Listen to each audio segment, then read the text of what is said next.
नमो नमः छात्रा, सुप्रभातम। मैं प्रियंका चौहान, आपकी संस्कृत अध्यापिका।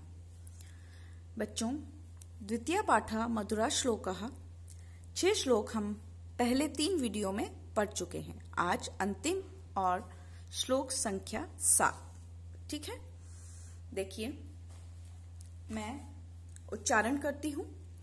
यस्य नास्ति स्वयं प्रज्ञा शास्त्रं तस्य करोति किम लोचनाभ्याम विहीनस्य दर्पणः किम करिष्यति।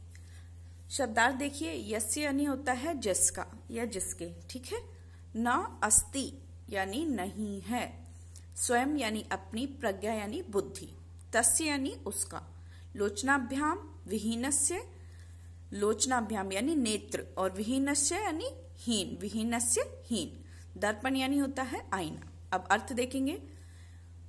यस्य नास्ति स्वयं प्रज्ञा, जिसके पास अपनी बुद्धि नहीं हो, शास्त्रम तस्य करोति किम, शास्त्र भी उसका क्या करे। जिस प्रकार लोचनाभ्याम विहीनस्य, नेत्रों से हीन यानी अंधे व्यक्ति का दर्पण क्या करेगा। ठीक है बच्चों, अब देखिए यहां पर है, आप सोच रहे होंगे यहां पर यह भी तो हो सकता है कि नेत्रों से हीन व्यक्ति यानी अंधा व्यक्ति दर्पण का क्या करेगा, लेकिन यहां पर अर्थ यही बनेगा। व्याकरण की दृष्टि से हम जब देखते हैं तो व्याकरण की दृष्टि से देखिए, यहाँ लोचनाभ्याम विहीनस्य, तो किसमें षष्ठी विभक्ति लगी हुई है, विहीनस्य यानी नेत्रों से विहीन व्यक्ति। ठीक है, का दर्पण क्या करेगा। अगर नेत्रों से हीन व्यक्ति दर्पण का क्या करेगा, तो यहाँ दर्पण में षष्ठी विभक्ति होती, इसलिए अर्थ क्या बनेगा, नेत्रों से हीन व्यक्ति दर्पण का क्या करेगा। अर्थात जो व्यक्ति अपनी बुद्धि, अपनी समझ का प्रयोग नहीं करता, शास्त्र भी उसकी कोई सहायता नहीं कर सकता, वह उसी प्रकार कहलाता है जिस प्रकार अंधा यानी नेत्रहीन व्यक्ति आईना उसका क्या कर सकता है। नेत्रहीन व्यक्ति का आईना क्या कर सकता है, मतलब अपनी बुद्धि और अपनी समझ का प्रयोग जो नहीं करता, व्यवहार में नहीं लाता, तो शास्त्र भी उसकी सहायता नहीं कर सकते। किस प्रकार, जिस प्रकार एक आईना, एक दर्पण अंधे व्यक्ति की सहायता नहीं कर सकता। ठीक है बच्चों, आशा करती हूं अर्थ आपको समझ आ गया होगा। श्लोक से संबंधित कुछ प्रश्न हैं, जैसे कि शब्दार्थ है प्रज्ञा, दर्पणः, यस्य और विहीन। यह शब्दार्थ मैंने अभी इनका प्रयोग श्लोक में किया है। इस सभी शब्दार्थों का अर्थ मैंने अभी बताया है। ठीक है, पूर्ण वाक्येन उत्तरत शास्त्रम कस्य किमपि न करोति। शास्त्र कस्य यानी किसका, कुछ नहीं कर सकते। किसका नहीं कर सकते, जिसमें अपनी समझ नहीं होती। तो यस्य नास्ति स्वयं प्रज्ञा, इतना भी आप लिख सकते हैं। ठीक है, तीसरा प्रश्न है रेखांकित पदानि आधृत्य प्रश्न निर्माणम कुरुत। इसमें आपको प्रश्न निर्माण करना है, जिसके नीचे ये ऐसे इस प्रकार से अंडरलाइन दी गई है, रेखांकित किया गया है, उससे प्रश्न बनाना है। ठीक है, तो आपको क्या करना है, मैंने आपको पहले वीडियो में प्रश्न निर्माण का पूरा एक टेबल बना के सब कुछ समझाया था। अगर आप देखेंगे तो आपको बहुत अच्छे से प्रश्न बनाना आ जाएगा। चलिए फिर भी मैं आपको समझा देती हूँ। वाणी सत्येन शोभते। ठीक है, तो जो हम प्रश्न निर्माण जब हम करते हैं तो क्या होता है, उसमें हमें वचन, लिंग और विभक्ति तीनों चीजों का ध्यान रखना होता है। जैसे इसमें सत्येन ने तृतीय विभक्ति लगी है, तो किम शब्द की तृतीय विभक्ति केन बनती है, तो यहाँ पर केन। वाणी, और दूसरी प्रकार से हम देखें तो वाणी सत्य से सुशोभित होती है, तो यहाँ पर आया, तो किससे सुशोभित होती है, तो यहाँ पर केन आएगा। क्षमा ज्ञानस्य आभरणम अस्ति। क्षमा क्या है, क्षमा ज्ञान का गहना है।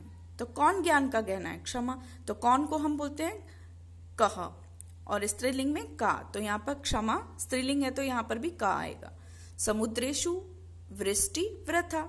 समुद्रेशु, ठीक है, समुद्र में वर्षा व्यर्थ है, वर्षा है ना। तो समुद्रेशु कौन सी विभक्ति, मेपे पर सप्तमी, मे पर सप्तमी विभक्ति, तो केशु का प्रयोग होगा। किम शब्द केशु सप्तमी विभक्ति में बनता है। ठीक है, किम शब्द रूप में। त्याग समम सुखम नास्ति, त्याग के समान कोई सुख नहीं है। तो त्याग के समान क्या नहीं है जिस पे रेखांकित किया गया है। ठीक है, कि त्याग के समान सुख नहीं है तो प्रश्न बनेगा त्याग के समान क्या नहीं है, तो किम बनेगा, किम यानी क्या। तो त्याग समम किम नास्ति जलम कमलेन शोभते, जल से कमल की शोभा है ना, यानी जल कमल से सुशोभित होता है या जल में कमल सुशोभित होता है। ठीक है, तृतीय विभक्ति है, लेकिन यहां पर जलम, तो क्या सुशोभित होता है, किम, किम यानी जलम, तो यहां पर क्या आ जाएगा, किम कमलेन शोभते, किम कमलेन शोभते। ठीक है, इस प्रकार से आपको ये प्रश्न निर्माण करना है। ठीक है बच्चों, उसी प्रकार से देखिए संस्कृतेन अनुवादम कुरुत। ठीक है, यानी संस्कृत में अनुवाद कीजिए। यहाँ पर हिंदी में दिया गया है पूरा वाक्य, उसको आपको संस्कृत में अनुवाद करना है। सदा सत्य और मधुर बोलो, सदा को हम बोलेंगे सर्वदा, सत्यम मधुरम च वद। यहाँ पर जो और है, यहाँ पर हिंदी में बीच में लगता है, इंग्लिश में एंड बीच में लगता है, लेकिन हमेशा संस्कृत में दोनों जो शब्द हैं उनके बाद में लगता है। ये और मतलब चा। ठीक है, संस्कृत में और को चा बोलते हैं। सर्वदा सत्यम मधुरम च वद। दूसरा देखिए, वृक्षों से उद्यान शोभित होता है। वृक्षों से, मैंने आपको तृतीया और पंचमी विभक्ति में फर्क बताया था। से, वृक्षों से पढ़ा होगा आपने, जो सहित होती है जिसके साथ है वो तृतीया और जिससे दूर है वो पंचमी। देखिए यहाँ पर वृक्षों से यानी बहुत सारे वृक्ष हैं, तृतीय विभक्ति लगेगी वृक्ष में, तो वृक्षई उद्यानम शोभते। ठीक है, अगला देखिए, विद्या से रहित व्यक्ति पशु के समान है। विद्या से रहित व्यक्ति पशु के समान। अब विद्या से रहित यानी विद्या से दूर हो गया, तो उसमें कौन सी विभक्ति लगेगी, पंचमी। यहाँ पर भी से है और यहाँ पर भी से है, लेकिन एक में तृतीया का प्रयोग होगा और एक में पंचमी का प्रयोग होगा। विद्या विहीन जनः पशुना समानः भवति। मूर्ख के लिए उपदेश व्यर्थ है।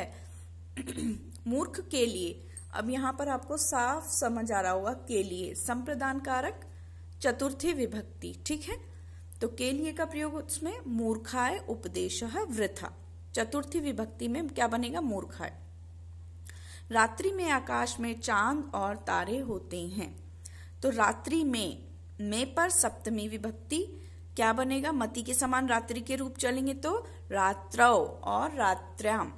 ठीक है, रात्र्याम, तो यहाँ पर हमने रात्रौ का प्रयोग किया है। ठीक है, रात्रौ आकाशे, आकाश में आकाशे चंद्र तारकाः च भवन्ति।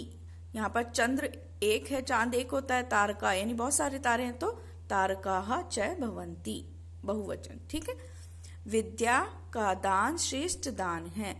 विद्याया दानम श्रेष्ठम दानम अस्ति। विद्या का दान, का के की संबंध कारक षष्ठी विभक्ति आएगी तो क्या बनेगा, विद्याया, विद्याया दानम श्रेष्ठम दानम अस्ति। ठीक है बच्चों, आज के वीडियो में इतना ही, फिर हम अगले वीडियो के साथ मिलते हैं। यह द्वितीय पाठ है आपका समाप्त हुआ। स्वस्थ रहिए, मस्त रहिए, धन्यवाद।